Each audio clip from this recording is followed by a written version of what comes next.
Oi pessoal, tudo bem? Hoje vou dar continuidade à resenha e nos dois últimos episódios eu falei sobre a capacidade física de equilíbrio e de força. E hoje a gente vai falar sobre a resistência.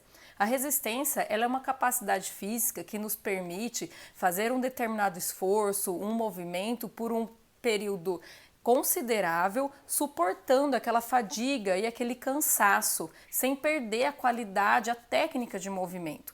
Porém, não é só isso. Ao terminar esse movimento, esse esforço, o tempo que eu levo para me recuperar me diz muito sobre a minha resistência. Ou seja, quanto menos tempo eu levo para me recuperar, melhor é a minha resistência. Alguns estudos apontam que ao terminar um esforço aeróbico, onde a frequência cardíaca ela aumenta de forma considerável, como o ciclismo, a natação e a corrida, as pessoas que têm uma recuperação de igual ou menor a 12 batimentos cardíacos num período de 1 minuto, elas são classificadas como pessoas que têm uma resistência ruim e tem um aumento de mortalidade. Então, o que isso significa? Eu saí para correr e no final da minha corrida eu vejo que meus batimentos estão em 180 batimentos por minuto, minha frequência cardíaca. E eu paro essa corrida. E depois de 1 minuto monitorando essa frequência cardíaca, eu vejo que a minha recuperação, minha frequência abaixou para 168. Isso quer dizer que ela abaixou apenas 12 batimentos cardíacos. Isso é considerado ruim.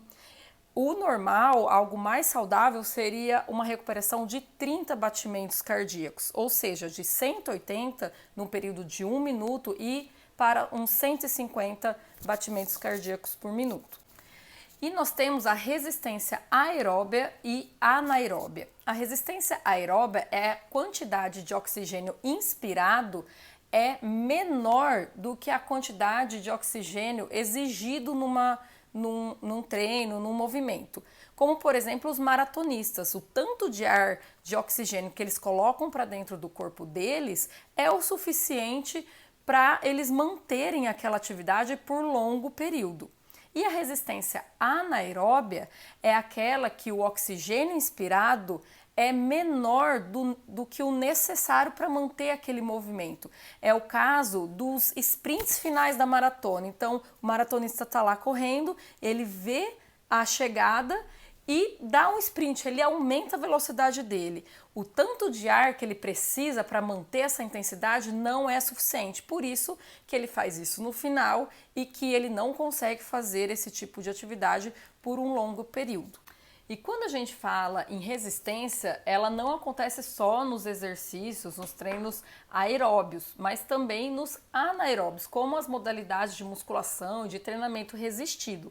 Quando a gente pega pesos moderados e faz bastante repetição, a gente está estimulando a resistência muscular. E quando a gente pega mais peso e menos repetições, a gente está estimulando mais a força muscular. É interessante a gente mesclar esses dois tipos de estímulo, né? E não só treinar um ou outro. Cabe lembrar também que quando a gente fica um período sem treinar ou vem de um período que estava doente, é interessante a gente treinar mais a resistência muscular por ser mais seguro. E também o treino de força é indicado para pessoas que já estão no nível intermediário avançado, né, no treinamento, que já tem um tempo que vem treinando e também que tenha muita consciência corporal. Espero que vocês tenham gostado e até a próxima resenha.